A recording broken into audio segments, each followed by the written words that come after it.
Mel-mel ungkap detik-detik Vina Cirebon disiksa lalu dibawa naik motor, muka ditutup jaket. Detik-detik penyiksaan dan pembunuhan terhadap Vina Cirebon dan kekasihnya, Eki, diungkap satu di antara saksi mata, Mel-mel. Mel-mel mengaku masih ingat betul insiden pembunuhan yang menimpa temannya Eki dan Vina Cirebon pada tanggal 27 Agustus tahun 2016. Sebab, malam itu ia mengaku ada di lokasi kejadian. Diketahui, Vina adalah gadis 16 tahun asal kampung Samadikun, Kecamatan Kejaksan, Kota Cirebon, Jawa Barat, yang tewas bersama kekasihnya, Eki, di Jalan Raya Talu, Kecamatan Talun, Kabupaten Cirebon, Jawa Barat pada Sabtu tanggal 27 Agustus tahun 2016. Keduanya menjadi korban penganiayaan geng motor. Bahkan, Mel-mel mengaku melihat langsung dengan mata kepalanya sendiri detik-detik Vina dan Eki dianiaya hingga tewas oleh geng motor. Mel-mel bercerita, jika dirinya merupakan teman korban Muhammad Rizky Rudiana alias Eki. Malam itu, ia pergi bersama korban Vinda dan Eki serta Linda. Namun, saat perjalanan pulang mereka berpisah lantaran Mel-mel mampir ke SPBU untuk mengisi bensin motornya. Sementara Vina dan Eki melanjutkan perjalanan menggunakan sepeda motor. Eki melewati saya pas saya beli bensin sama Linda, terus saya bilang sama Linda, Eki sama Vina kok enggak berhenti. Kata Mel-mel menceritakan obrolannya dengan Linda saat itu dikutip tribunnewsbogor.com dari tayangan YouTube Tiven 2 Sisi, Kamis, tanggal 30 Mei tahun 2024, malam. Kemudian, setelah mengisi bensin motornya ia berusaha mengejar Eki karena melihat ada sejumlah gerombolan motor masuk ke arah gang dekat SMP 11. Gang Bakti 1, depan SMP ada gang masuk ke dalam, kata dia. Ia sempat minta tolong kepada pemilik warung untuk mengantarnya ke dalam gang tersebut. Namun, pemilik warung tak berani. Ia pun nekat menyelinap pelan-pelan mencari tahu apa yang terjadi di dalam gang tersebut. Saya lihat di belakang gudang itu sudah ramai, sudah ada pemukulan. Yang saya lihat itu yang pertama dipukul itu Eki, kata dia. Menurutnya, saat itu ia ingin maju menolong Eki yang tengah dianiaya para pelaku. Namun, ia mengaku takut karena jumlah pelaku cukup banyak. Ada 10 orang lebih, kata dia. Ia mengaku tak bisa meminta bantuan warga karena kondisi di lokasi kejadian sangat sepi dan sudah larut malam. Setelah Eki dipukul sudah enggak bergerak, baru enggak lama Vina ini disiksa, ada sejaman, ungkapnya. Setelah itu, Mel-mel memilih lari lantaran takut keberadaannya diketahui oleh para pelaku. Begitu sudah selesai mereka mau keluar itu saya langsung lari. Pertama keluar beberapa motor. Vina dan Eki belum dibawa, terangnya. Setelah beberapa motor keluar gang diduga mantau situasi, rombongan lainnya kemudian keluar membawa korban Vina dan Eki menggunakan sepeda motor. Vina ditaruh di tengah sambil ditutup mukanya pakai jaket, imbuhnya. Pelaku langsung menuju ke arah jembatan untuk membuang jasad Vina dan Eki. Setelah Vina dan Eki ditaruh di jembatan, mereka ini enggak semuanya pergi. Setelah semua pergi saya datangi, korban Vina dan Eki, tandasnya. Ucil dipastikan ada di lokasi pembunuhan Vina Cirebon, sempat disebut beda kasus. Sosok Rivaldi Aditya Wardana alias Ucil, dipastikan berada di lokasi pembunuhan Vina Cirebon dan Eki, 8 tahun silam. Sedangkan pihak Ucil, melalui pengacaranya, Jogi Nainggolan, menyebut jika Ucil tak terlibat kasus pembunuhan Vina Cirebon lantaran ia sudah ditahan atas kasus kepemilikan senjata tajam berupa samurai, sehari sebelum pelaku kasus Vina ditangkap. Diketahui, Vina adalah gadis 16 tahun asal kampung Samadikun, Kecamatan Kejaksan, Kota Cirebon, Jawa Barat, yang tewas bersama kekasihnya, Eki, di Jalan Raya Talu, Kecamatan Talun, Kabupaten Cirebon, Jawa Barat pada Sabtu tanggal 27 Agustus tahun 2016. Keduanya menjadi korban penganiayaan geng motor. Ternyata ada beberapa teman Vina Cirebon yang mengenali Rivaldi Aditya Wardana alias Ucil. Bahkan satu saksi kunci kasus Vina, teman Eki juga melihat keberadaan Ucil pada kejadian Sabtu tanggal 27 Agustus tahun 2016 di Talun, Cirebon, Jawa Barat. Sebatas informasi, Rivaldi alias Ucil merupakan satu dari 8 pelaku yang sudah divonis. Awalnya Ucil divonis hukuman mati, namun bandingnya diterima menjadi dia di penjara seumur hidup. Dalam isi dakwaan, peran Ucil terbilang sadis. Dia turut bersama pelaku lain mengejar dan melempari batu. Bahkan Ucil pula lah yang memukul Eki dan Vina menggunakan kayu. Setelah dianiaya, Ucil juga yang menusuk dada Eki menggunakan samurai. Selain itu warga perumahan BCA Indah 7, Desa Pamengkang, Kecamatan Mundu, Kabupaten Cirebon ini juga turut memperkosa dan menyabetkan samurai ke kepala belakang Vina. Masih dalam dakwaan disebutkan bahwa saat sebelum dikejar pelaku, Eki dan Vina bersama Liga Akbar Cahyana alias Gaga Awot. Pengacara Pegi Setiawan, Tony RM mengatakan Gaga Awot mengenali Ucil. Ada satu yang valid yang dikenali Liga Akbar, yaitu Rivaldi Aditya, kata Tony. Ia menduga ayah Eki berani menangkap 8 pelaku bukan hanya dari keterangan AF semata. Kesaksian Gaga Awot, menurut Tony turut menambah keyakinan ayah Eki, Rudiana.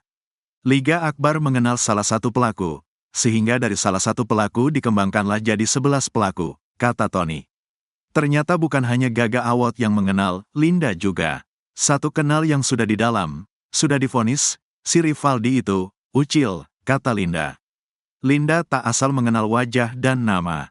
Rupanya Ucil adalah kakak kelas dan tetangga rumah Linda. Kakak kelas SD, tetangga di rumah, katanya. Namun begitu Linda tak mengetahui detail soal pribadi Ucil. Gak tahu, anggota geng motor, karena gak sedekat itu.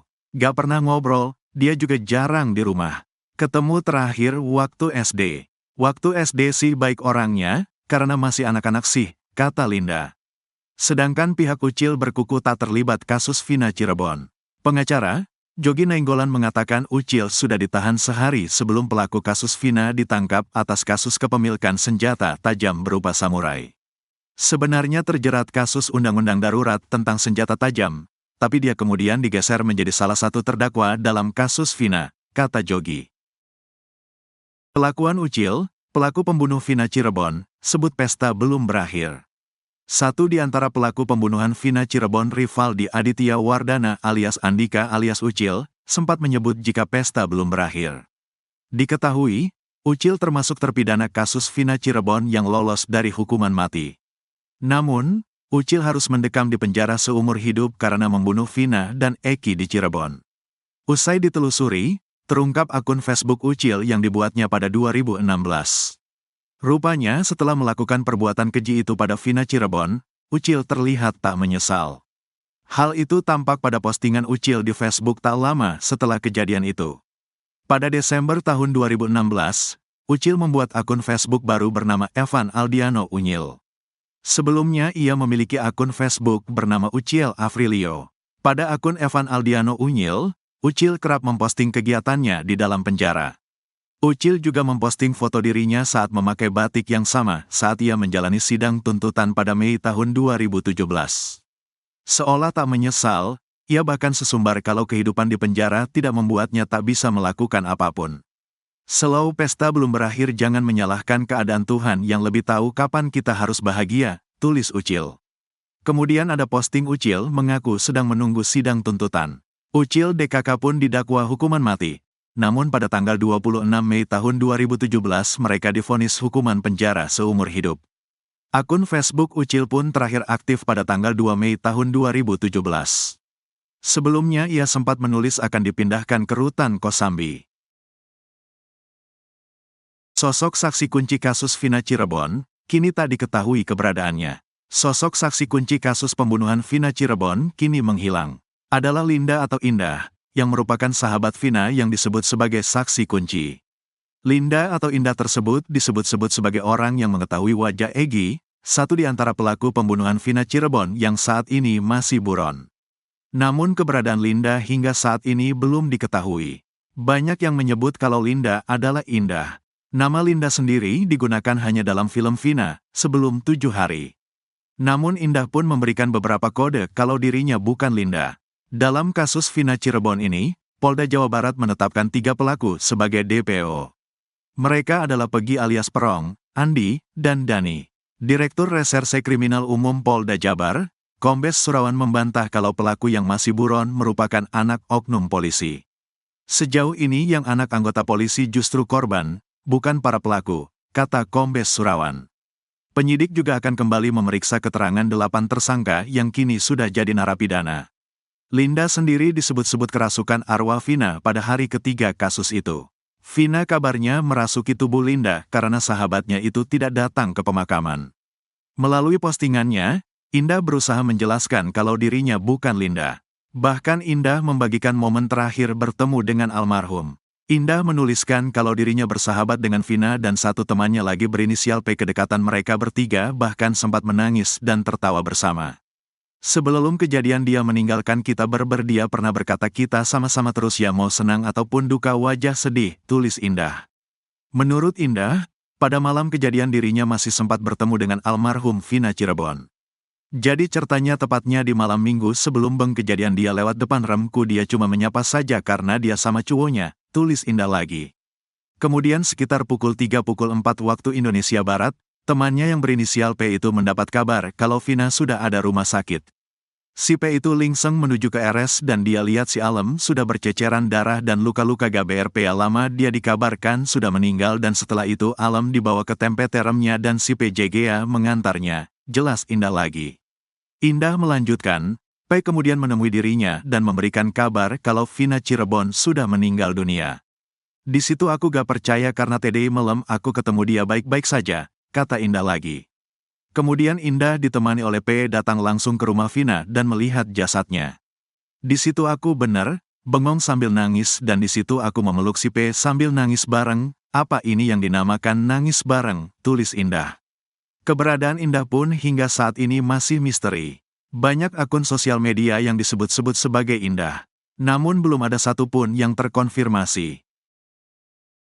Tingkah belagu Ucil, pelaku pembunuh Vina Cirebon lolos hukuman mati. Satu di antara terpidana kasus pembunuhan Vina Cirebon, Rivaldi Aditya Wardana alias Ucil, bertingkah sombong saat di pengadilan.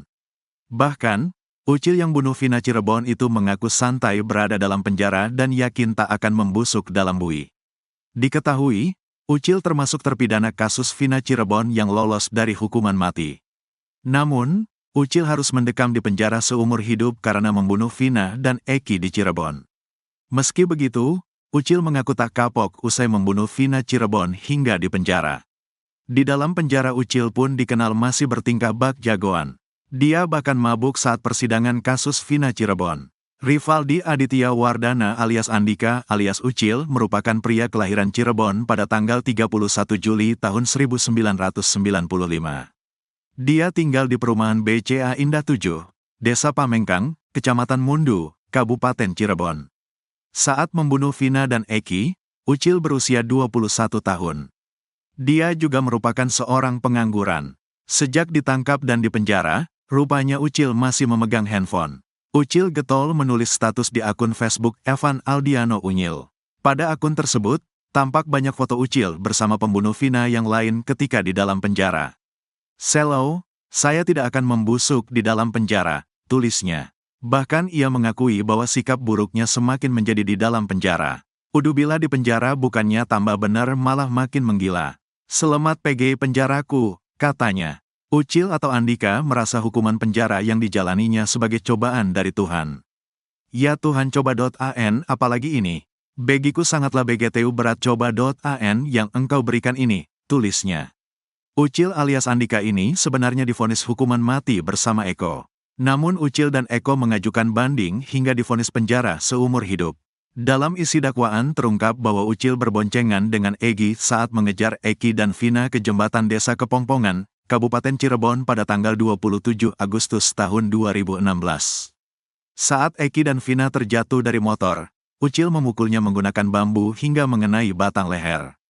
Ucil dan Egi kemudian membawa Eki ke lahan kosong depan SMN 11, Jalan Perjuangan Majasem, Kampung Situngangga, Kelurahan Karyamulya, Kecamatan Kesambi, Kota Cirebon. Di sana Ucil kembali memukul leher Eki memakai bambu. Setelah itu Ucil pula lah yang menusuk dada kanan Eki menggunakan samurai panjang. Tak habis sampai di situ saja, setelah Eki tewas, Ucil langsung memukul Vina. Ketika Vina pingsan, Ucil bersama Andi dan Egi menggotong untuk dipindahkan ke samping jasad Eki. Ucil alias Andika ini kemudian ikut memperkosa Vina bersama Eko, Dani, Hadi, Sudirman, Supriyanto, Eka dan Jaya. Bahkan setelah itu Ucil langsung menyabat kepala belakang Vina menggunakan samurai. Bantah bunuh Vina Cirebon. Terlanjur di penjara selama 8 tahun, kumpulan kuli bangunan bantah bunuh Vina dan Eki di Cirebon.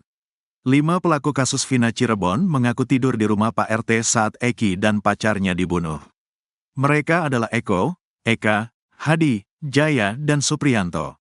Kelimanya dibela oleh Jogi Nainggolan. Jogi mengatakan bahwa kliennya sama sekali tidak mengenal Vina dan Eki. Klien saya tidak mengenal daripada korban kedua-duanya, termasuk yang 3 orang lagi, yang sudah divonis, kata Jogi. Ia menekankan bahwa kliennya tidak berada di lokasi kejadian saat Vina dan Eki dibunuh. Bukan, di lokasi kejadian. Inilah kejanggalan yang perlu diungkap.